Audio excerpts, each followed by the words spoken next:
hopefully we're getting more confident in the limits, okay? So A, B, C, and also H are all asking about -1.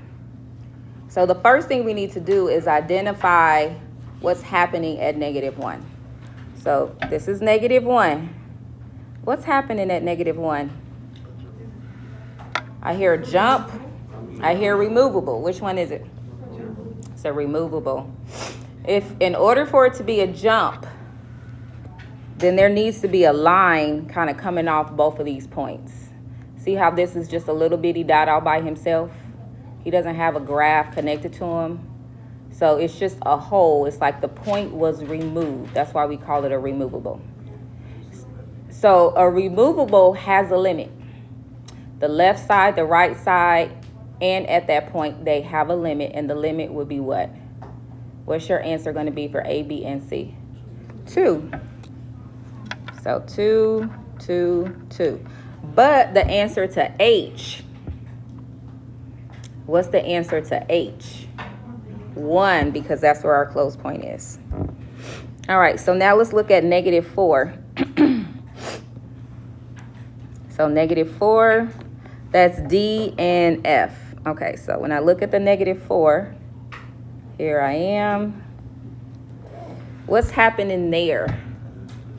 Now that one is a jump, which means the answer to D does not exist. The limit does not exist. Because coming from the left, my answer would be 3, but coming from the right, my answer would be 4. They have to match, and they don't. So at that place, it does not exist. Now we do have a close point, so the answer to F would be 3. And then our last one, that's talking about +4. We have another jump. So E does not exist. So this is the last page of our notes packet.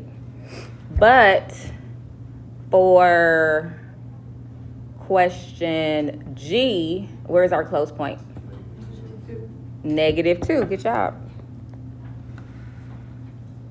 So we had 5. Wait, 1, 2, 3. We had 8. So 8. Okay. All right. Now let's look at the next one. So altogether we got 15 points. So we're going to count up how many we got right. So this one says, so we're looking at +1. So +1 would be here, here, okay? So this is +1. Is there anything happening at +1? Do you see an open circle on that purple wall? A jump, infinite, nothing's going on. All 3 of those answers will be 3. That's the answer to all of them. Now let's look at -5.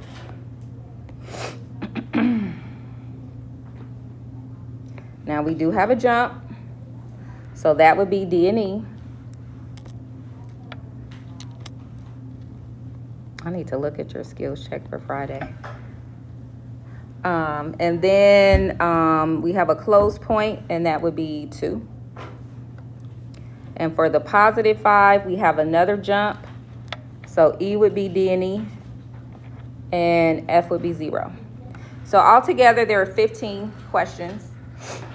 12 or more would be an A or B. If you got at least 12 right on the whole back side, that means that you got 80%. Okay? How are you guys doing? Thumbs up, sideways, down. I know this is the first, day one was bad. Day 2 got a little better. So, okay. All right, so now let's go back to our notes that we started on. We did one example. So we're going to go back and look at writing equations. So we were on this slide here. So we only did question A. yesterday. So I'll give you a moment to copy down B. And these questions match numbers 44 and 47. So this is not the exact same question, but it's similar to it to kind of help you with that. Now this is dealing with homework 11.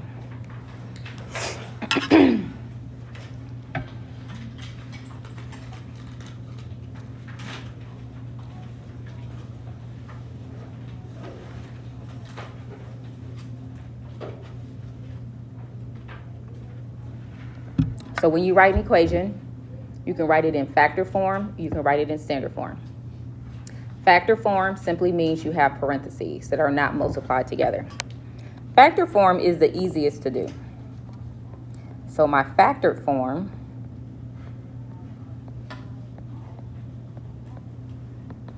would be y equals, and I have 3 zeros. Put an X in all of them, and you flip the sign. Flip the sign of -5, flip the sign of +6. So in my first one, I'm going to put a +5. And it doesn't matter the order you write these also, I should say. As long as you have all 3 factors, you don't have to write them in a particular order. Now, 0 does not have a sign. So that one doesn't even really need to be in parentheses. So generally, this is how we would write that equation. I would put the X first, then I would put X plus 5 and X minus 6. So whenever we have 0 as a factor, we normally just put that X in the front. He's by himself.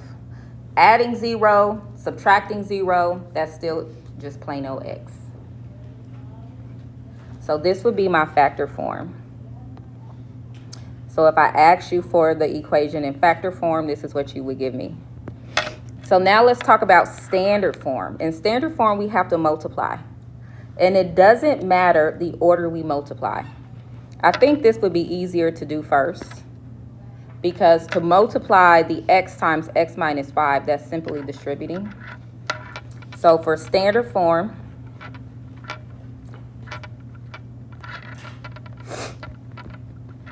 we got, when I distribute that, I have X squared plus 5X.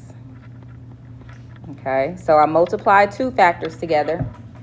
Now I need to, we can make our box and multiply X squared plus 5X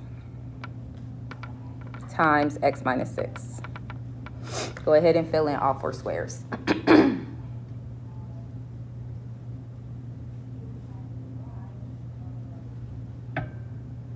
Or use the distributive property. I have a lot of kids who don't like to make boxes, so they do it different ways, and I say that's fine as long as you're getting it right. Did anyone not take Algebra 1 at Pike? You didn't? You didn't? Okay. I feel like Pike, we do boxes, but if you did Algebra 1 at a different school, they foil it. But I personally like the box. For multiplying, I like the box. But, okay. So in this first, I have X cubed. X cubed, this would be 5X squared. This would be negative 6X squared. And this would be negative 30X. Who got that for their 4 boxes? Do we have any like terms? We do. These 2 boxes have the same degree. They're both X squared, so we can't add them together. So my final answer in standard form would be y equals X to the power of 3 minus X squared minus 30X. And that is my standard form. If I were to graph this in a graphing calculator, if I graphed both of these, it would be the exact same graph. This looks exactly the same. We just wrote the same equation in 2 different ways. All right, any questions? So now let's talk about multiplicity. Go ahead and copy this one down. So it says negative 2 with a multiplicity of 2. And then we have a 0 at 4 with a multiplicity of 1. That is a really fancy word. It's fancy. It's not really a fancy thing. It's just a fancy word.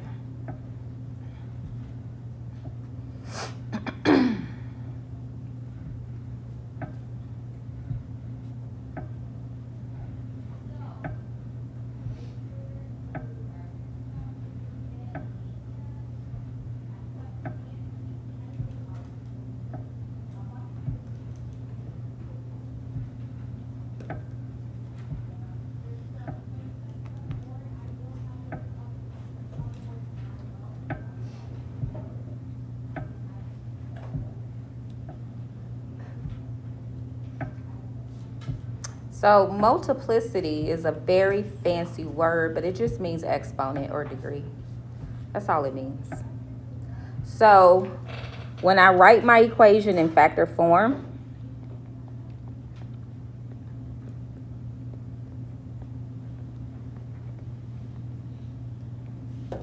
okay, so I have y equals, so I have a 0 at negative 2, so that means I have a parentheses, a factor of x plus 2.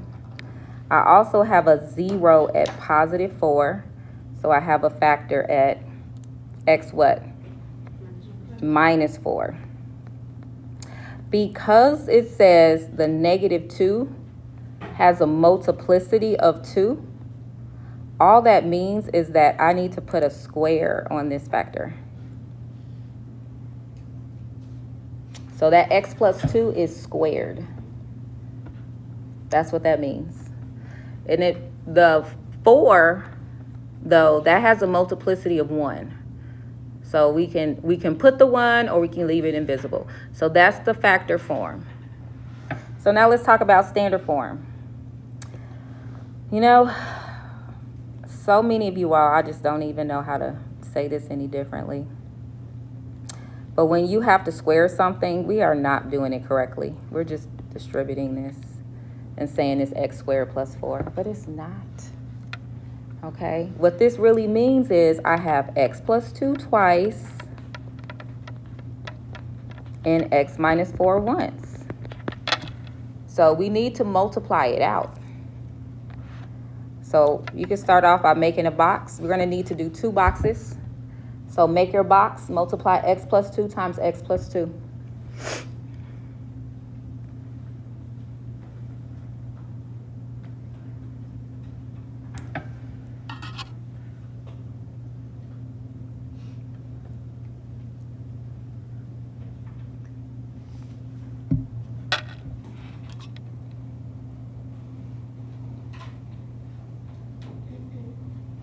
So you're going to make your box. I'm not going to show the work for this one. X plus 2 across the top, x plus 2 down the side, fill in all 4 squares.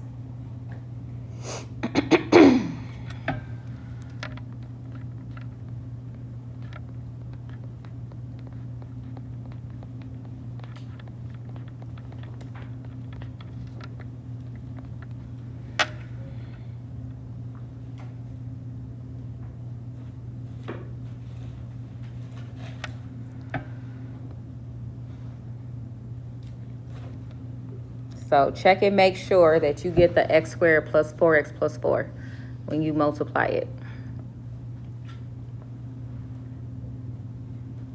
Who got that? Who got x squared plus 4x plus 4? Okay, so we need to make another box. Now this time is really a rectangle.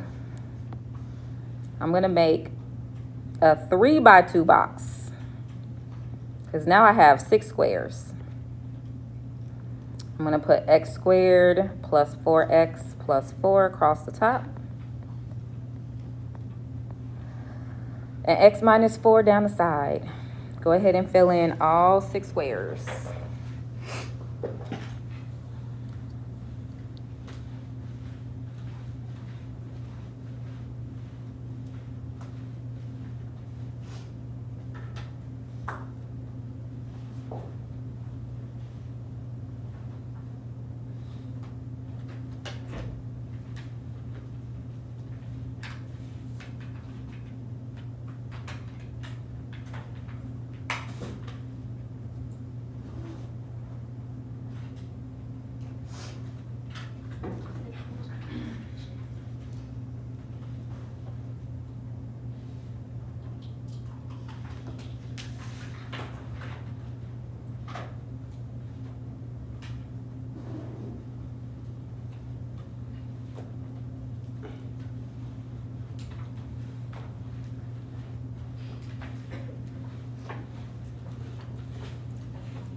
All right, so let's go ahead and fill in our squares.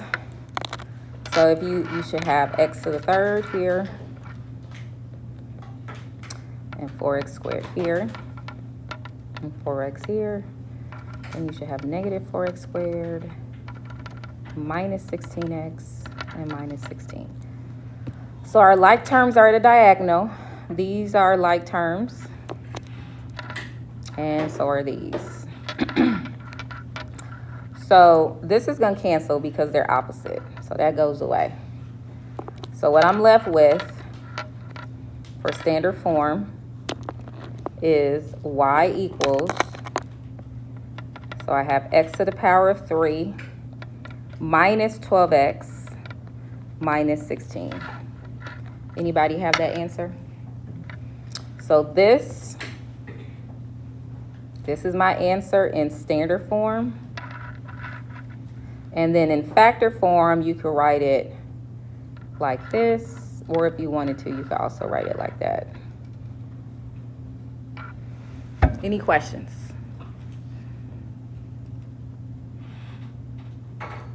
Okay, one more and then we'll be finished with example 2. We're going backwards. So we got another one with a multiplicity. I'm going to let you all do this one by yourself.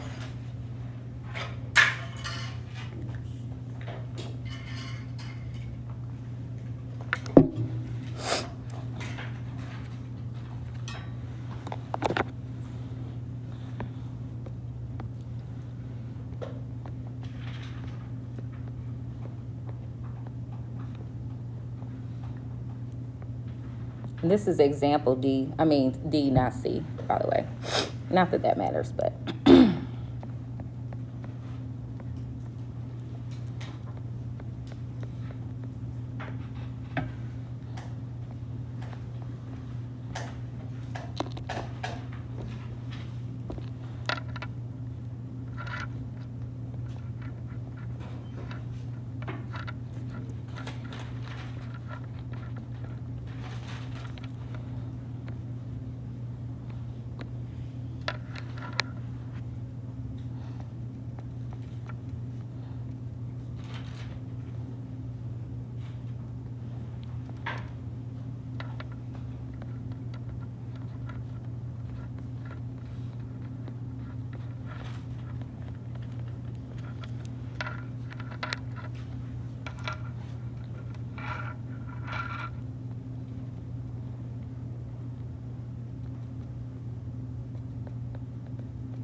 Which one you doing? Oh, it says 5, not 2. Right. I even wrote it, guys. Okay, wait. I'm confused myself.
Okay, we all got an answer?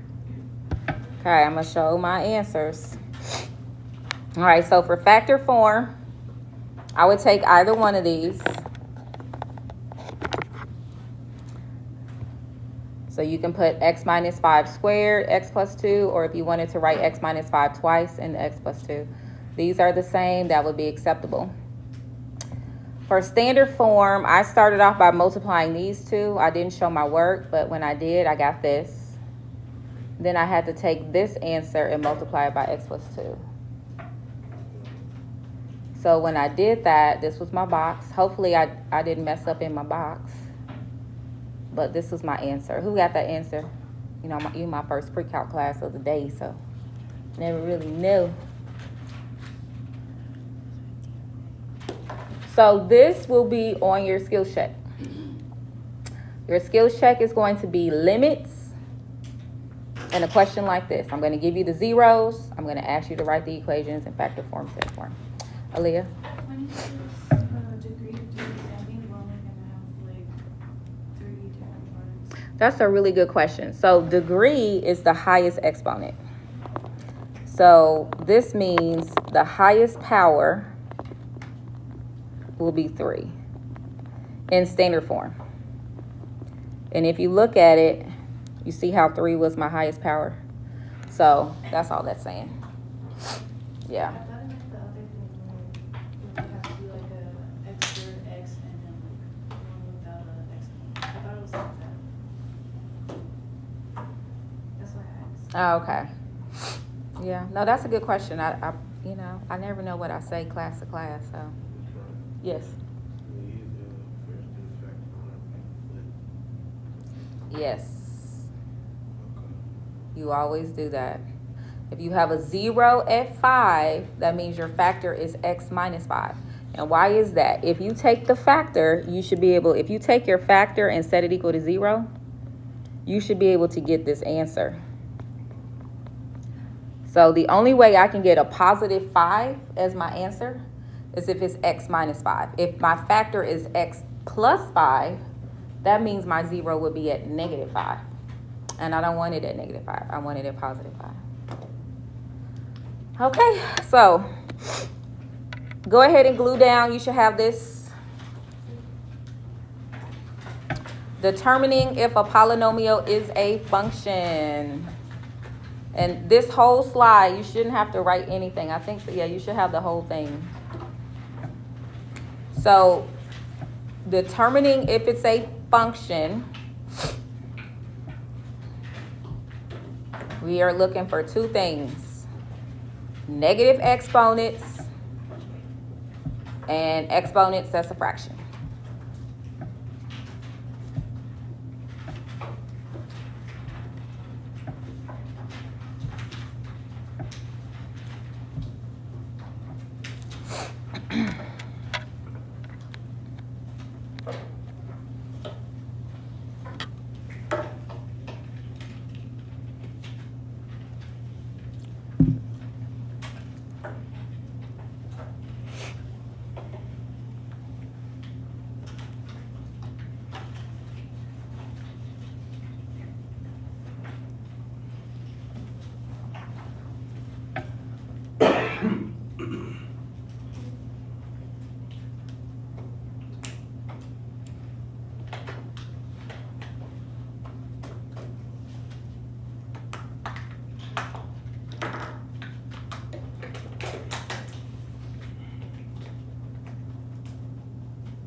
So we have 6 equations, 6 functions, and so every function is not a polynomial, okay? In order for me to say that that function is a polynomial, 2 things have to be true. The first thing that has to be true is that we cannot, excuse me, we cannot have a variable in the denominator of a fraction. Having a variable in the denominator is the same thing as having a variable with a negative exponent. Because remember, if you have a negative exponent, you would move it downstairs to make it positive. So that would make the function not a polynomial. The other thing that we need to look for is a variable that has an exponent that's a fraction. Having an exponent as a fraction is the same thing as having a variable under a radical. So let's just quickly look at these and determine if these functions are polynomials. Now, if it is a polynomial, we need to state the degree. And the degree is the highest exponent that it has. So when I look at this first one here, that p of x, is that a polynomial? It is. Now there is a fraction, but that fraction has a number. So that's okay. So this is a yes. And my degree is what? What do you think my degree is? 2. Good. So this is a quadratic. All right, what about q of x? Who says yes? Who says no? It's a no. And the reason why it's a no is because we have a variable under a radical.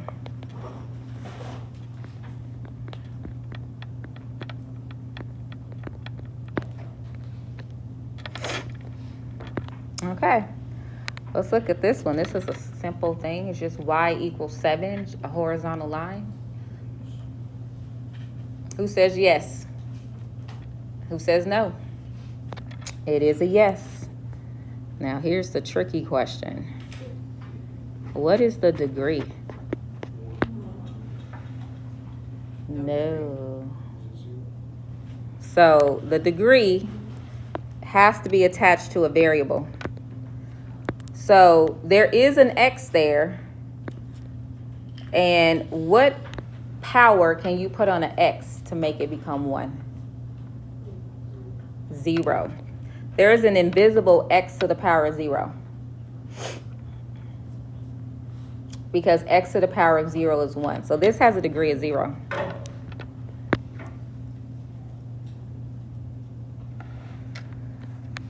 All right, let's look at s. Yes or no? No. Who says no? Who says yes? It is a no. And why is it a no? Because we have this fraction for an exponent, which is the same thing as saying the cube root of x. So you could say the cube root of x is x to the power of 1/3, or you could say cube root of x. All right, this is the same thing. This is the exact same function. So this is no because we have an x under, or x, I'm not going to write the reason. You all can write the reason, but it is a no. And the reason why it's a no is because we have a variable with a fraction for an exponent. All right, what about t of x? Who says yes? Who says no? It is a yes. We do have a denominator, but that denominator is a number, which is okay. So that is a yes. Now, what's my highest exponent?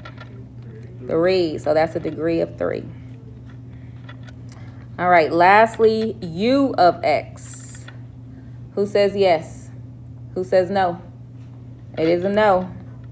And what would be the reason you told me on the quiz? Why is it a no? X in the denominator.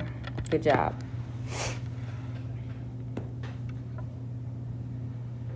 So now we're going to talk about in behavior, which is another throwback from Algebra 2. So go ahead and glue this one down.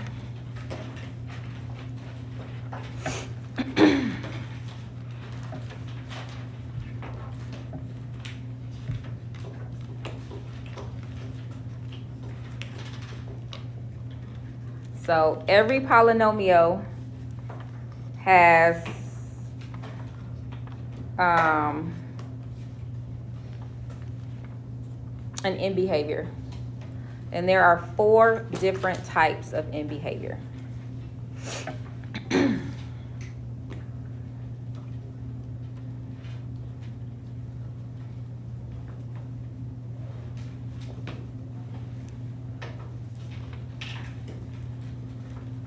So after you glue that down, I'm actually going to stop here, and then we'll pick up here tomorrow. So just go ahead and glue that down, and then we'll end there for today. We'll talk about end behavior tomorrow.